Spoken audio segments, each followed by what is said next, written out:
2019 मध्ये मी शिवसेना पक्षात प्रवेश केलेला होता. त्यानंतर 2022 पासून उभाटा या पक्षाचा मी विधानसभा प्रमुख म्हणून मी काम पाहत होतो. सध्याची एकंदरीत राजकीय परिस्थिती पाहता मी माझ्या असलेल्या विधानसभा अध्यक्षपदाचा राजीनामा पक्षाचे सचिव सन्माननीय विनायक राऊत यांच्याजवळ मी पाठवलेला आहे.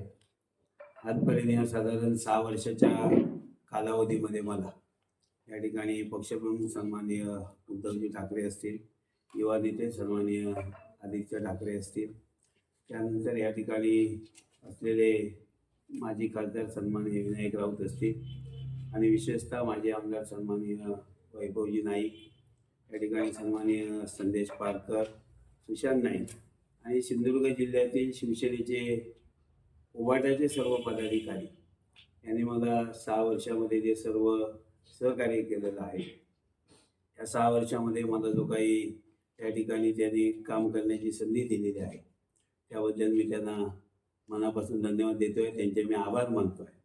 पण आज या जिल्ह्यातील एकंदरीत जी राजकीय परिस्थिती असेल तर मी आज जिल्हा बँकेमध्ये बरीच वर्ष संचालक आणि चेअरमन म्हणून काम करत असते वेळी, जिल्हा परिषद अध्यक्ष म्हणून काम करत असते वेळी विशेषतः सहकार क्षेत्रातील आणि शेतकरी वर्गातील विशेषतः विम्याच्या संदर्भात असेल, शेती नुकसानीबद्दल असेल, वेगवेगळ्या संदर्भात जे लोक माझ्याजवळ या ठिकाणी वेगवेगळ्या कामाला येत आहेत त्यांना मी ह्या वर्ष 1.5 वर्षामध्ये 2 वर्षामध्ये मी त्यांना जो न्याय द्यायला पाहिजे पुरेसा त्यांना मी न्याय देऊ शकला नाही आहे.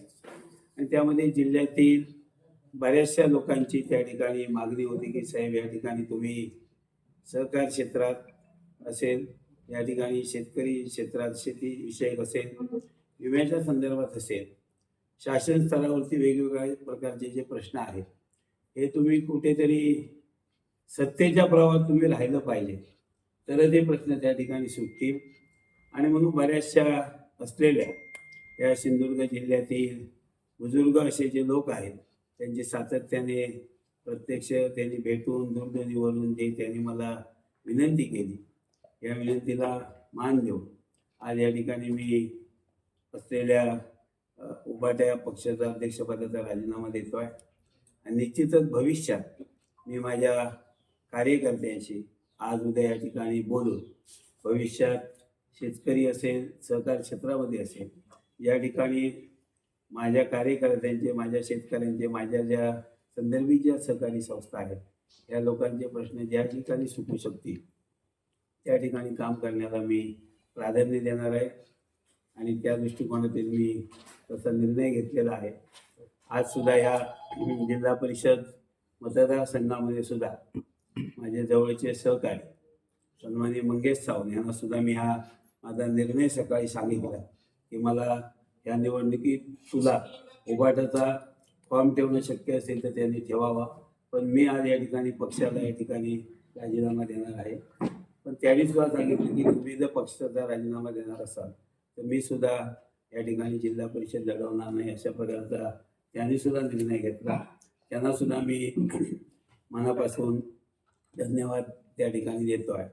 आणि भविष्यात निश्चितच या ठिकाणी पुन्हा एकदा लोकांच्या दृष्टिकोनातून, लोकांच्या हिताच्या दृष्टिकोनातून, विकासाच्या दृष्टिकोनातून विशेषतः या जिल्ह्यामध्ये असेल या मतदारसंघामध्ये जे काही लघु पाटबंधारे मी सातत्याने तिचा पाठपुरावा करतो आहे की ती धरणं या ठिकाणी मार्गी लागली पाहिजे, विकासाची कामं रस्त्याच्या पलीकडे जाऊन ह्या जिल्ह्यातील जी शेती जी आहे ही दुपिकी होण्याच्या दृष्टिकोनातून ह्या भागातील छोटी धरणं जर झाली तर त्या दृष्टिकोनातून निश्चित त्या ठिकाणी हातभार इथल्या शेतकऱ्यांचं उत्पन्न वाढवण्यासाठी लागेल.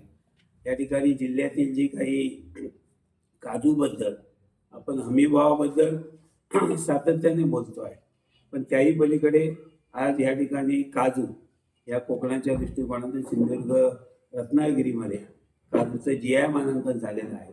सिंधुदुर्ग जिल्ह्यातील प्रत्येक शेतकऱ्याचा, काजू उत्पादक शेतकऱ्याचा प्रत्येक सातबारा हा GI मानांकन झाला पाहिजे यासाठी सातत्याने आजपर्यंत प्रयत्न केले, पण त्याला अद्यापही या ठिकाणी अपयश आलंय. मला वाटतं भविष्यात सिंधुदुर्ग जिल्ह्यातील प्रत्येक काजू उत्पादक शेतकऱ्याचा जो सातबारा आहे तो GI होईल आणि ह्या जिल्ह्यातील काजू उत्पादक शेतकऱ्यांना GI मानांकनाप्रमाणे त्यांना त्याचा रेट मिळेल. आणि हे जे काय सर्व प्रश्न या ठिकाणी सिंचनाबद्दलची छोटी धरणं असतील, शेतकऱ्यांचं GI मानांकन असेल, काजूला रेट असेल, आंब्याबद्दलचा असेल, इतर शेतीविषयक जे काही प्रश्न आहेत, फळपीक विम्याबद्दलची काही हवामान केंद्र जे आहेत, हे सर्व प्रश्न मार्गी लावण्यामध्ये आज या ठिकाणी सत्तेमध्ये जे जे लोक आहेत निश्चित त्यांच्याबरोबर जे लोक या ठिकाणी संपर्क करतील त्यांच्याशी संवाद साधतील, संवाद साधून निश्चित त्यांच्याबरोबर या ठिकाणी भविष्यामध्ये त्यांच्याबरोबर जाऊन मुख्य सत्तेच्या प्रवाहामध्ये काम करण्याचा निर्णय मी कार्यकर्त्यांशी बोलून येणाऱ्या आज आणि उद्या मी कार्यकर्त्यांशी घेण्याचा निर्णय आज घेतला. उद्या मुख्यमंत्री कणकवलीत आहेत. भारतीय जनता पार्टीत आपला प्रवेश होणार आहे का? मी अद्याप माझी कोणाबरोबर चर्चा झालेली नाही. आता मी कार्यकर्त्यांबरोबर चर्चा करेन आणि या संदर्भात कोणत्याही पक्षाबरोबर चर्चा झाल्यानंतर मी निश्चित तो निर्णय मी माझा जाहीर करेन.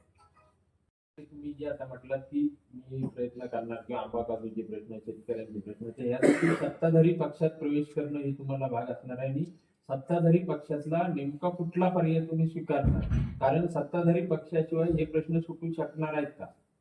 निश्चितच कुठचाही सत्तारूढ पक्ष जो आहे याच्यामध्ये जो प्रश्न सोडवण्याची मला हे देईल, हमी देईल, अशाच ठिकाणी तो मी पक्ष स्वीकारणार आहे आणि त्या पद्धतीनेच मी तो निर्णय घेतलेला आहे.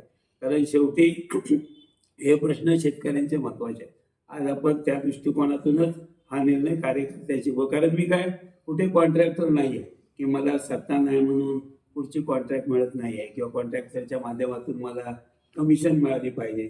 हा माझा काय कमिशन असेल किंवा कॉन्ट्रॅक्ट मिळवणं हा माझा व्यवसाय नाही आहे.